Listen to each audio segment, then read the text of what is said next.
महादेव श्री केदार मंगलम।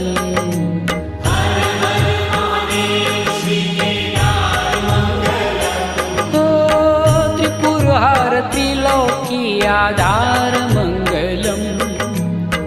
त्रिपुरहर त्रिलोकी आधार मंगलम।